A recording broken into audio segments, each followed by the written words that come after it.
Сәлеметсіздер ме, құрметті көрермендер, бәрі пайдалы арнасына қош келдіңіз. Бүгін сіздермен осындай керемет дәмді майонез жасайтын боламыз. Барлығы үйдегі бар заттардан жасалады. Көріп тұрғандарыңыздай қою кез келген салат түрлерін осы майонезбен заправить етсеңіз болады. Ол үшін бізге не қажет? Өсімдік майы, рафинированный қолданамын мен. Сүт қажет, керекті мөлшерін описанияға қалдырамын. Тұз қажет, қан қажет, және де шай қасықтың 1/3 бөлігін, яғни шай қасықтың ұшында саласыз.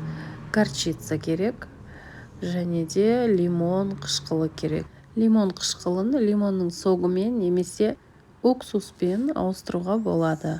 Бұл заттардың температурасы маңызды емес, бастысы пропорциясын сақтасаңыз болды. Енді бізге майонез жасауға шұңқыр ұзындау ыдыс керек. Мен банканы алдым, өйткені майонезді дайындап болған соң крышкасын жауып, холодильникте сақтауға ыңғайлы. Осы заттарымызды бірінен соң бірін ыдысымызға құйып, блендермен араластыратын боламыз. Байқасаңыздар, лимон қышқылы мен горчицаны қалдырып қойдық.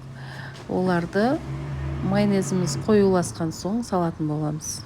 Мінекей осылай блендермен араластырамыз.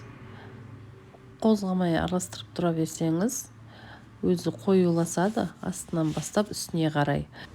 Массамыз ағарып, қоюласқан соң блендерді сөндіреміз де шай қасықтың ұшымен ғана лимон қышқылын және де горчицаны салып, әрі қарай блендерлеуді жалғастырамыз.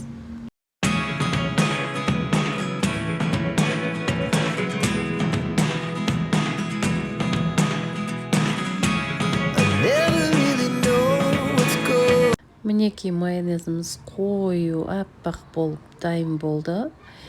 Енді ыдысымызға салып көрейік, қалай шыққанын. Міне көріп тұрғандарыңыздай майонез өте керемет шықты. Қою, формасын жақсы ұстап тұрады. Әдемі болып шықты. Ал енді дәмін көретін болсақ,